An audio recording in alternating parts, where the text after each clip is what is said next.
Alright, first off, if you're new to the live, welcome. I'm Randall. This is the McClures. We react, review, we make fun of, we laugh at stuff. Link in the description if you want to support the stream. We would appreciate it. I'm broke these days. Probably not supposed to say that. Crucifix, we're here for Blues Sermon from My Life's Prayer album from back in the day. Request brought to you by the Leslie. Here we go.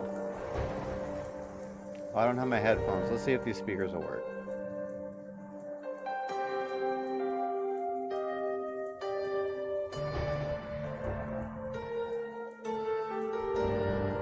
Where do we belong? Tied down to the endless pain and suffering that... Alright, speakers don't work. Speakers don't work. Minor delay, people. You'll be alright. You'll be alright. It's gonna be okay. It's gonna be okay. Alright, we're here for it. Overwhelms us daily, we ask ourselves this question. And every day, as we open our eyes to a new morning, we find that we're only farther away from this answer that we so blindly seek after. Why the hell are we here? Why do we have to go on living this life that is so littered with hurt, anger, and hatred? Sometimes it seems like the only person that loves or cares about us is us. Our families turn against us, our friends turn against us, and as we lay there broken, crying out God's name, we even begin to believe that God himself has turned against us. The hate of the world around us pours over our hearts, drenching our hopes and dreams, and leaving us to squirm alone in the dirt. And as we begin tearing at ourselves, we beckon death to cover our eyes from the suffering of life.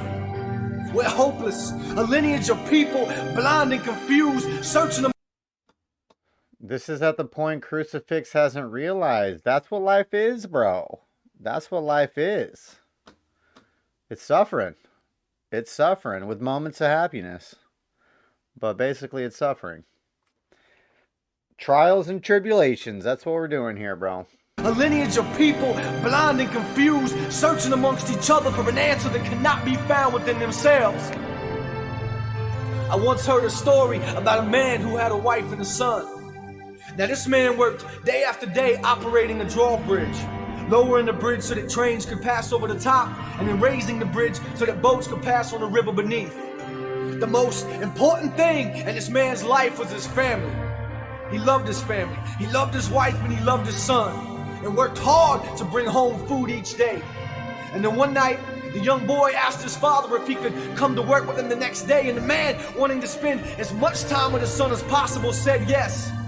The next morning when they arrived at the bridge, the young boy was fascinated with all the controls and levers that decorated the drawbridge tower and thought his daddy must have the greatest job in the world. And as the day went on, the father showed his son all the buttons and levers and how they all worked and how each one operated something different. And then the son pointed to the large red lever in the center of the control room and asked, "What does that one do?" The father replied that the red lever was the one that lowered the drawbridge, and that when it was time for the train to come, he would let his son have the honor of pulling it and watching the train run smoothly across. A few hours passed, and the father began to see the train in the distance as it moved towards the bridge. He turned to tell his son that it was time to pull the lever, but as he looked around, the boy was gone. His eyes frantically scanned the surrounding machinery, looking for his son, then suddenly stopped dead as he felt his heart begin to cringe within his chest. The young boy sat calmly at the water's edge, playing in the gears that lowered the bridge.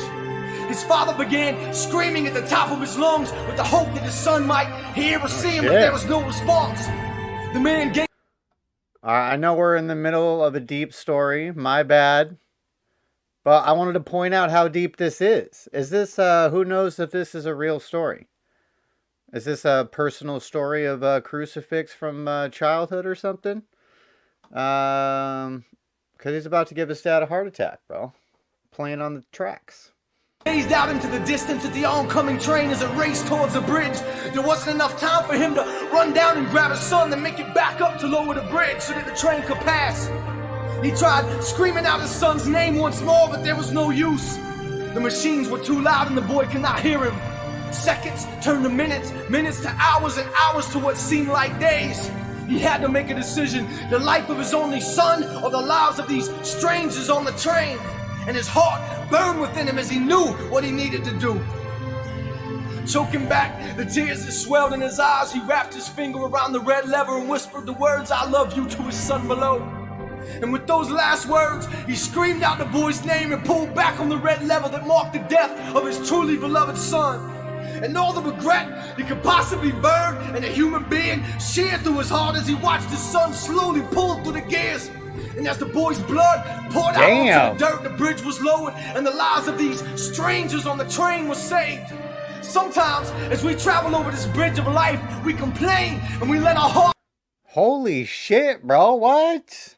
I'm sorry, strangers on the train. Well,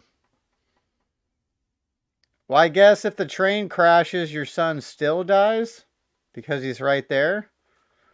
Because I'm probably letting that train. I'm sorry, strangers, but that's fucking okay. That's something. Holy shit. We filled with anger and hatred because the ride was bumpy, or because we feel that the pain and suffering of the road travel was too great. And we forget about the blood that was shed so that we could simply pass over.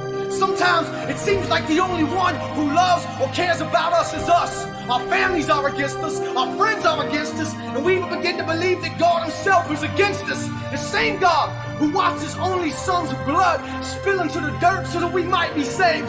A son whose flesh was torn for our worthlessness, whose bones were broken for our mistakes, whose wrists were pierced with nails to hang on a cross in our place. A son whose only purpose was to suffer so that we could live. A son whose blood was spilled out onto the feet of murderers so that we might see the splendor of that which we could never deserve. A God who, even after we crucified, coughed out his last breath with love for us. A God who, even after we spit in his face time and time again, will never, ever turn against us. Facts, bro. There's some facts.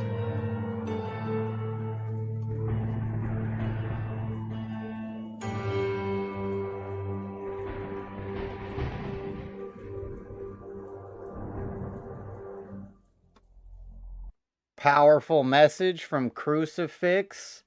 So the story of the dad and his son was kind of a modern day interpretation of the sacrifice of God's son. Replace the train bridge operator as God and his son as Jesus. That was deep, bro. That was deep. So obviously not a personal story. But nevertheless, a deep one. Interesting. Shout out to Crucifix. He's a regular on the channel. If you want to check out other Crucifix reactions we've done, I think we're up to like 20 or something like that. We got a playlist on YouTube if you want to check it out. Rumble doesn't allow playlist as of yet. Hopefully they'll do the playlist thing soon. But yeah, scroll through the channel. We got other Crucifix ones on there. If you're on the live, we're going to, of course, keep going.